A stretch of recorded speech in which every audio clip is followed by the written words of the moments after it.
Hello everyone. So today I'm going to show you how we can create background for our project. Like I'm going to make a Bougainvillea branch. Before that I want to give some background, colorful background to the project. Here I'm using bamboo green from Fabrica, yellow ochre from Fabrica again, and pink number 18 from Fevicryl. As I told you before, we can choose any color from different brands available. Many a times one color is not available in the other brand, so you can go and choose whatever you like. Like I'll be using a bit of set a color, velvet brown here in this project, and many more colors. So I'll come up to that once we finish the background. Now you can see these color. Okay, as you all know, these are all opaque colors, so we can make it translucent by adding water. So I have already mixed little water to the color and got this liquid form of colors to the palette. I'll show you how to go about it. We'll use a broad brush, flat brush, clear water. We first need to wet the background, the fabric which we have on the frame.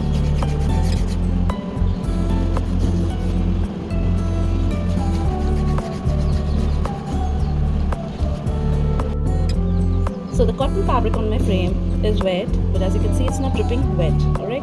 So now I'll use bamboo green first. It's up to you which colors are you want the shading done from. You can choose any color. If you feel it's too light, you can add in some more color to this.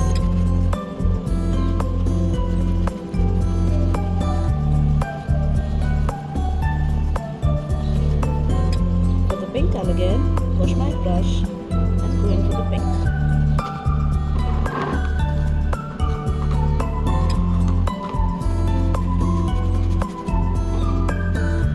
Always remember to stay an inch below the water line. I mean, if your fabric is wet till here, stay below, almost an inch below.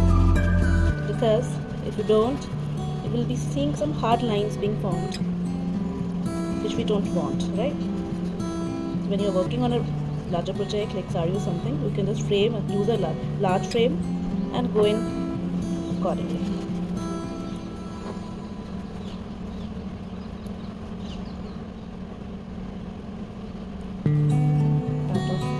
Here and there. Let's add some rock salt to it. Let's see how it comes out to be. Let it dry. Once completely dry, we'll remove the salt. So ladies, अब ये dry हो गया. My fabric is completely dry and you can see the salt effect. The salt effect works best on the darker shades. Although I added a bit of it, just I wanted a textured kind of a background.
Water to make it very thin, since my fabric is absorbing it well.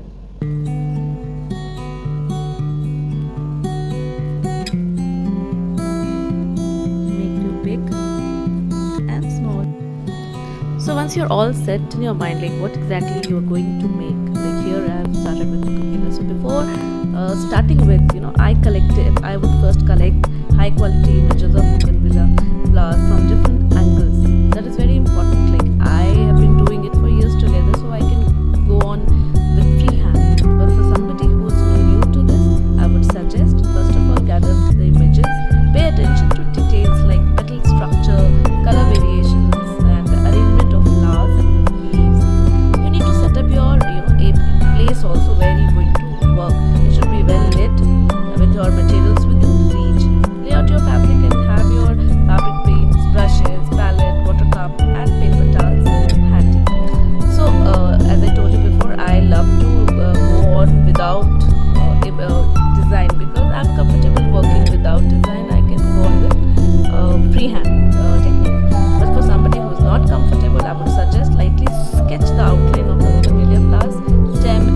very important of the flowers. You need to give the layering to even leaves, stems onto the fabric.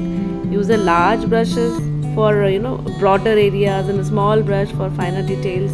So that is something we need to really take care. We can't just go on with same brush on all the areas. For the finer line for areas, you need to use finer brushes, and for the broader areas, broad brushes. You have to decide on that. And then you can apply multiple layers of paint to build up depth and intensity. That is how gradually it starts looking real.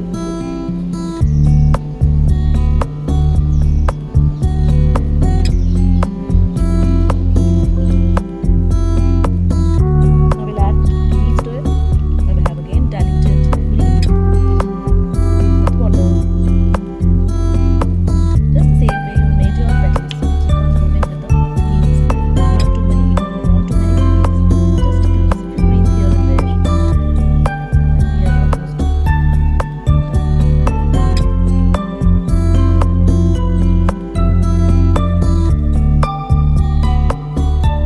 I have shared few reference images with you. Many times people find it difficult how to go about extending the stem in the petals of sarees. You have to keep making the branches. You cannot make tree in a saree, right? So we have to keep extending the branches. Like this, we are working on a frame, small frame, you need to do it like this. Working on a larger frame, it's convenient, not convenient. And you just keep on moving and fill in the gaps. We have a background which is very green, so we have to take care of that. We add few dark green to this.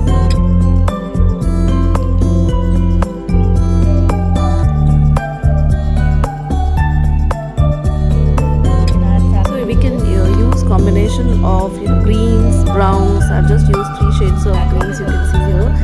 And pay attention to the texture and shape of the leaves. Adding details like veins and highlights to enhance realism. So we'll do that later. First of all, we'll go on with these greens. So now you can see we have added around 2 to 3 colors greens. You can also add brown. That also looks very pretty. So I don't want to confuse you all. You can try it later on your own pace. Practice with different shades. You don't have to stick to what I have done here. You can go and experiment with different colors. Maybe some bright pink, any color. I mean, the lavender and all that. That looks awesome. And then you can also try with the different shades of greens. Add different shades of green. You can give shadows as well. That also looks very pretty.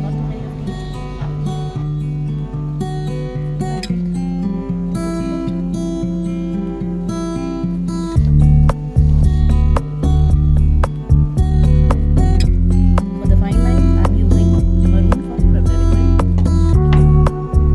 Just see how I'm going about this. Now, if you're having a problem when making lines because the paint is too thick, please add water. Make it little thin, but then you shouldn't load your brush to too much of water or color because then it makes it dry. So check it. None of them very easy. For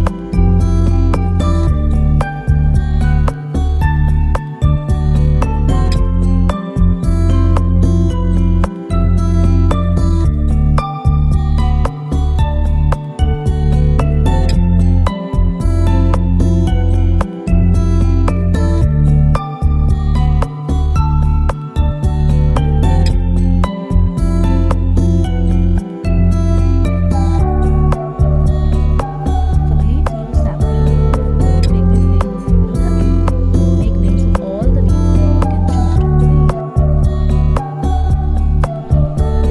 Step back periodically to assess your painting and make any necessary adjustments. If you feel okay, you need to add some more, you can always do that. Add additional layers of paint or refine details as needed to capture the natural beauty of the bougainvillea. You have the reference right in front of you. If you feel you need to still add few more things to make it look beautiful, please go ahead. But at the same time, be a little careful. Don't spoil the beauty which you've already created. So we have to be a little careful at the same time. Be experimental. Keep. Now these white flowers in the center creates an additional beauty to the bougainvilleas. The bougainvilleas are just incomplete without it. So it's very simple. I've just dipped the brush in the white paint, and you can see how just make it in a star-like shape, and it's done. Just fill those white flowers in between the petals. You can understand.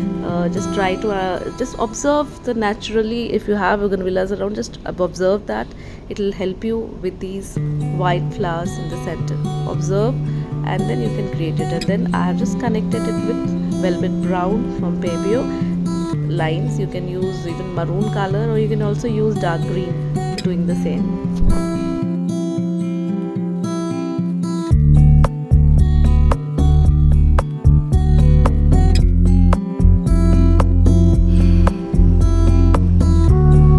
As I said earlier, paint the stems and the leaves of the bougainvillea using combinations of green and brown. Here I have used again velvet brown with green. I have mixed in two colors. So you can mix in any two color of your choice for highlighting the stem.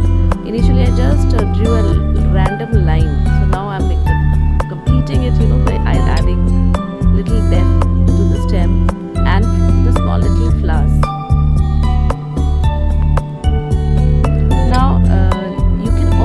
Add in highlights, as I mentioned earlier, that really adds beauty to the painting you've created. So I am using here a pearl white for the.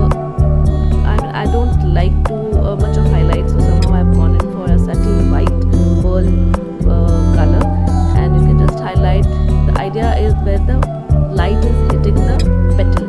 So you can see I have just highlighted on the upper portion, upper area of the petal. Metallic golden.